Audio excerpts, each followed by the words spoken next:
Hello everyone and welcome back to the Spiegel Mom Scraps channel. It's Caitlin here with a new process video. Today I'm using a page kit from my How to Kill a Kit with Style page kits over on my personal channel. I was really excited to use this color scheme and I knew that Spiegel Mom Scraps had the perfect set of sequins to match with this. So I pulled out some inspiration from my page map sketch and I really got inspired by that decorative border in the background. It was sort of a lattice. And what I'm going to do is actually cut out this paper to have a decorative edge. And this is something you can do with any papers. It could be a polka dot paper. It could be even a striped paper. You could do a nice scalloped edge with a striped paper. But just following the design on the paper to get that sort of accented look. So I'm going to start that and then trim the rest off camera. And this old paper is actually from a K&Company set that I've had for so long, probably closer to 10 years now. And I trimmed out that main piece, and in the sketch it actually runs vertically, so I end up going with that. And if you guys watch a lot of my videos, you will know that I have an issue where whenever I want to scrapbook an event, I usually have one horizontal and one vertical photo. And that poses a lot of issues with a 12 by 12 layout. For the most part, I find it very difficult, but this is a go-to design I have for that dilemma, is simply having one to the left, usually the vertical photo, and then the horizontal jutting off of that, but it really depends on the subjects of the photo. What I also decided to do was mat this ombre paper, which is from an old paper pad that I have from DCWV, and matting that with another K&Company paper. These blues go perfectly together, and I wanted to make sure I can use them while I can, and I thought a mat would be perfect for that. I also pull out a bunch of my 6x6 paper pads to get some matting for these photos, and I actually end up going with the basic gray pattern papers, because I thought those had that sort of blue that I wanted in there to bring out that color in the background and in the pattern paper decorative piece that I had cut out. And now, before I forgot on this layout, I went through my embellishment bag, because on the previous layout that I had shared, I had forgotten to go through this, and it became a very plain layout because I thought that that was all the embellishments I included, and I completely forgot that I had a whole nother set of embellishments in there. So you'll see me sift through a bunch of things, but I'm really excited to use something like this sticker. This is I think it's crepe paper. I'm not sure which collection it's from, but I pull out this blue crepe paper sticker, which actually ends up ripping in the middle. I wanted it to be a 12 by 12 sticker, or a 12-inch sticker, but it ends up being two pieces, which is fine. It was a hassle to get off and on, but I'm glad that I finally used it. One of my goals is to finish that sticker sheet, so I might have to bring that out on another one soon. And now I'm going to be doing the sort of embellishing. I did mention that I was going to map my photos, and I do that later.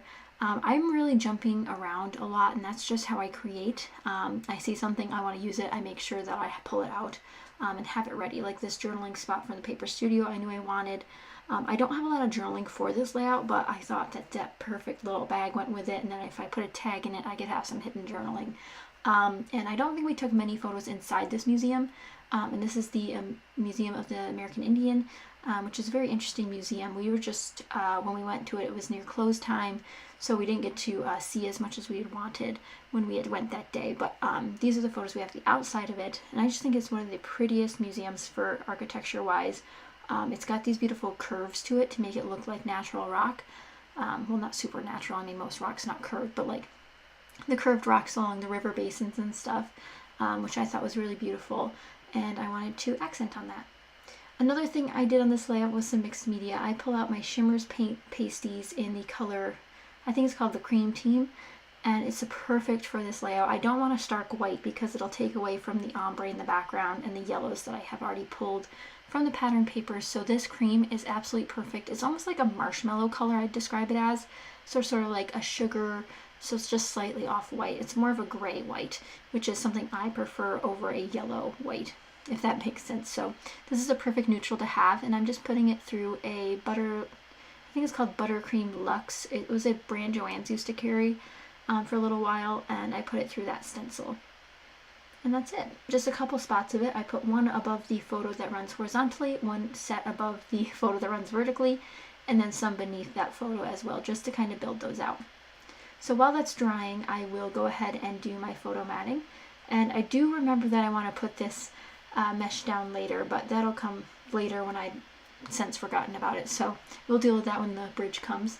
But for now, I'm going to map my photos. I use the building photo on top of this basic gray paper, which brings in more of those blues that are seen on the border sticker, so some of the darker ones, just to give it a little bit more contrast.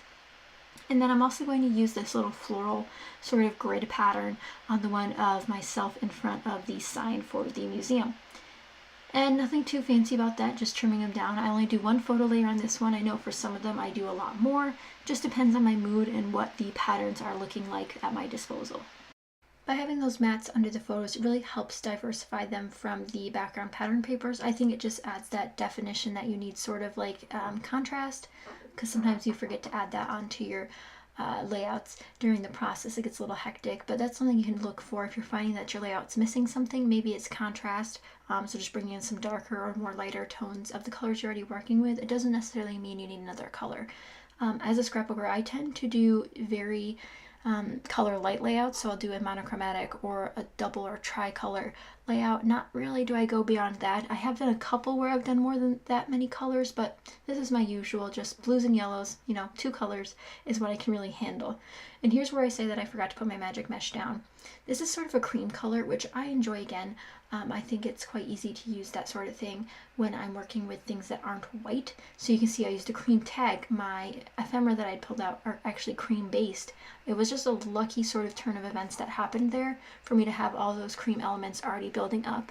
And yeah, this ombre is not super white to yellow. It does go to more of a cream instead of a yellow, or I mean instead of a white. But I like how that turns out. And you'll see here that things start to come together fairly quickly at the end.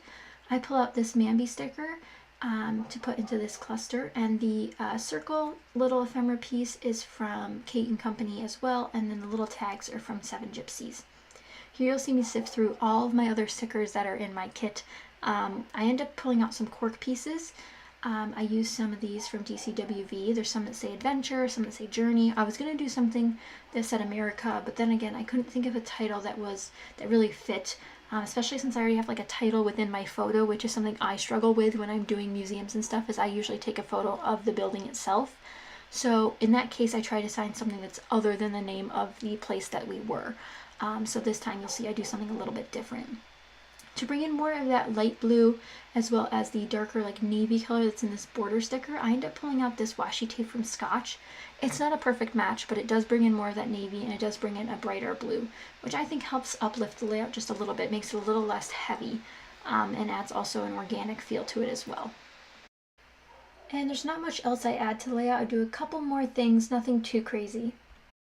I do want to add a couple more cork pieces. I pull out this cork sticker from Oriental Trading, which is a little banner, and stick it into that top cluster at the top there. So there's only really 2 clusters on this layout, and then I do some more cork within my title. So I pull out these freckled fawn letter tiles. I don't know what you'd call them. They're cork letters, but I end up having to make myself an E out of an F, and I think I cut up a J.